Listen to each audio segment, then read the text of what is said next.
amorzinho, tudo bem? Quero falar com você sobre a...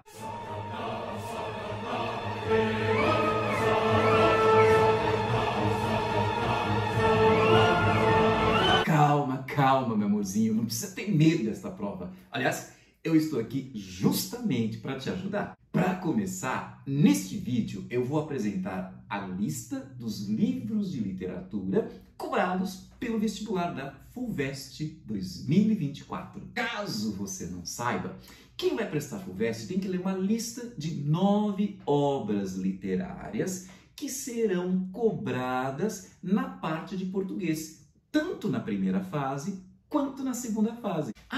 Mas antes, deixa eu te falar algo sobre uma coisa que deixa o povo assim meio que perdido. É o ano do vestibular. O ano do vestibular se refere ao ano em que você, quando aprovado, vai começar a estudar naquela faculdade. Então veja só, você vai se inscrever na FUVEST em 2023, vai fazer a prova da primeira fase da FUVEST em 2023, depois vai fazer a prova da segunda fase, e aí quando for, aprovado, vai começar a estudar na USP em 2024. Por isso que se fala que agora você vai prestar a FUVEST 2024. Agora, se você fizer um vestibular em 2023, para cursar uma faculdade em 2023 mesmo, como a UFO, que é a Federal de Uberlândia, a PUC, Mackenzie, FAAP, então a gente vai falar este vestibular de inverno, né? A gente vai chamar esse vestibular de 2023 mesmo. Só o Enem que é diferente, né? Porque, teoricamente, o Enem não seria um vestibular, ele é um exame nacional do ensino médio, ou seja, a sua função é avaliar o nível dos alunos que estão terminando este ano o ensino médio. Portanto, este ano, 2023, a gente vai ter o Enem 2023. Enfim, vamos ver quais são as poderosas obras literárias cobradas pelo vestibular da FUVEST 2024.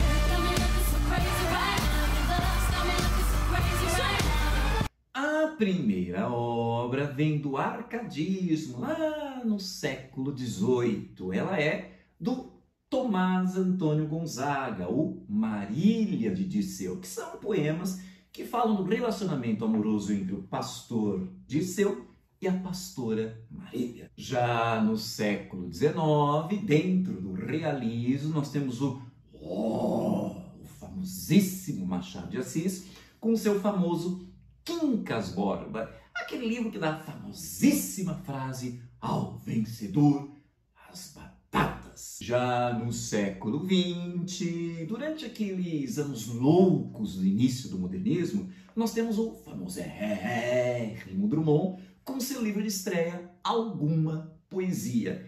O livro que tem aquele famoso rimo poema: no meio do caminho tinha uma pedra no meio do caminho. Já no modernismo português, nós temos o Mensagem, de Fernando Pessoa, que é um livro que me inspira ao mesmo tempo amor e ódio, né? É dele aquela famosa rima frase: tudo vale a pena se a alma não é pequena. Voltando ao Brasil, nós temos o alagoano Graciliano Ramos com seu Angústia, o livro mais depressivo da literatura brasileira.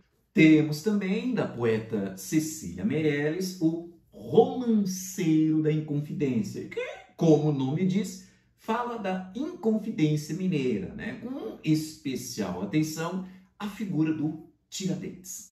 Temos também Guimarães Rosa com Campo Geral, que é a história da infância de Miguelinho.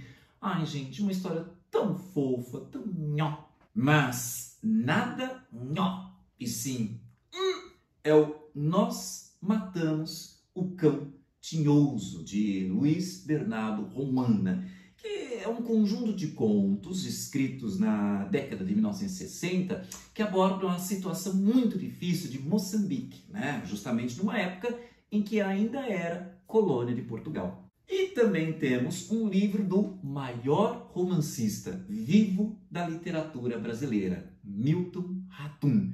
É o Dois Irmãos. Sim, um livro que inspirou a minissérie da Globo, né? Dois Irmãos fala da relação de dois gêmeos que alimentam um ódio visceral.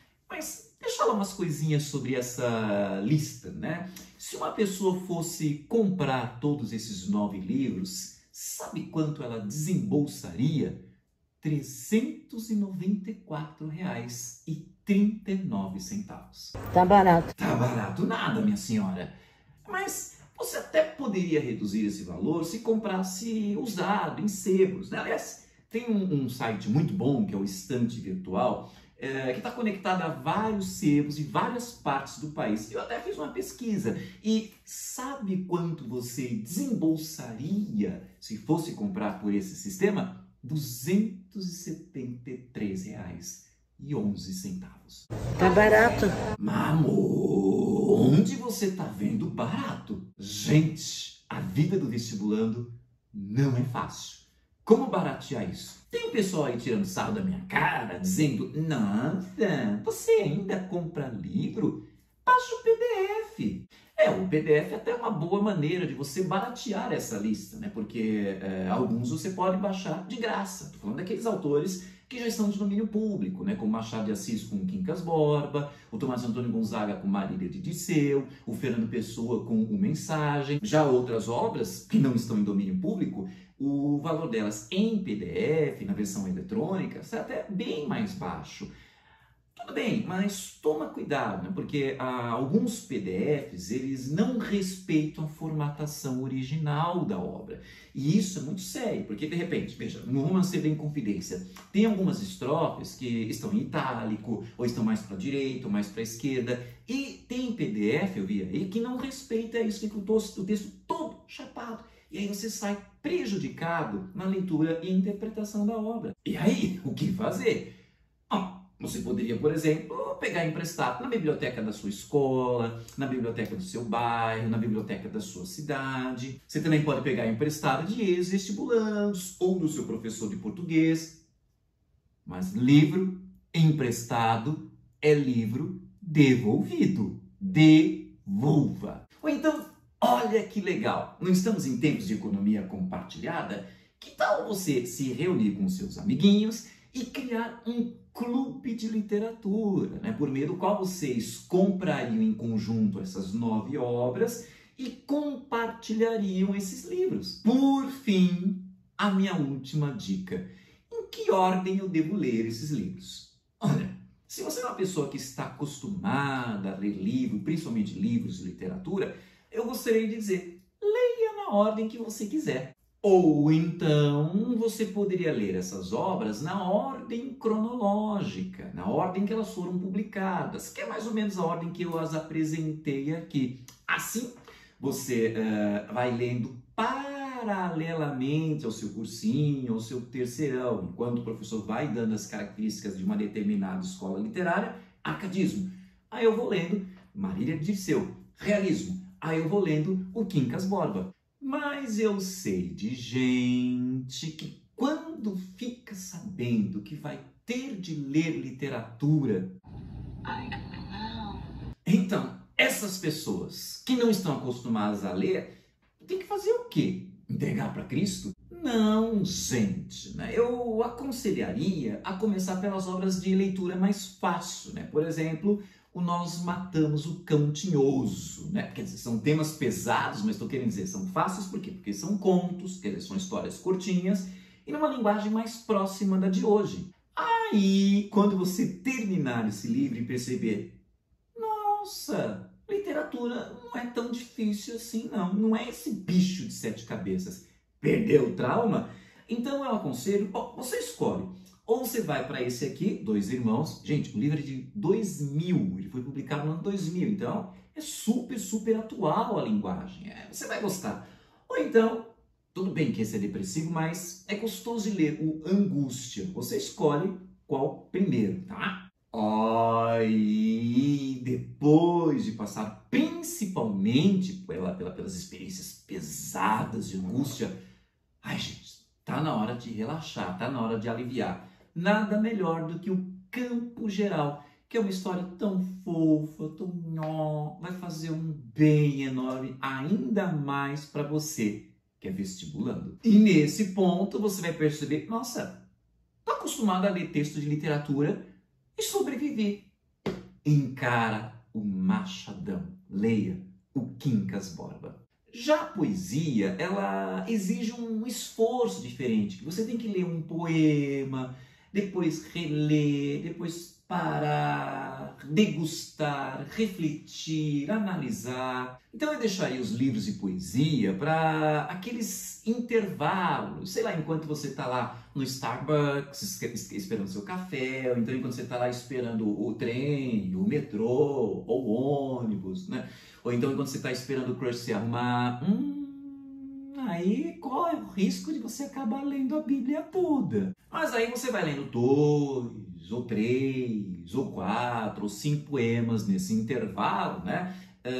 No decorrer do ano. Tá. Mas em que ordem? Olha, eu começaria por alguma poesia, linguagem super simples, fácil. Depois eu iria para essa brisa, né, do mensagem. Aí, já acostumado a ler poesia, eu passaria para essa obra que exige um esforço a mais, porque é do século XVIII, que é o Marília, de Dirceu, e só então eu passaria para o Romanceiro da Inconfidência.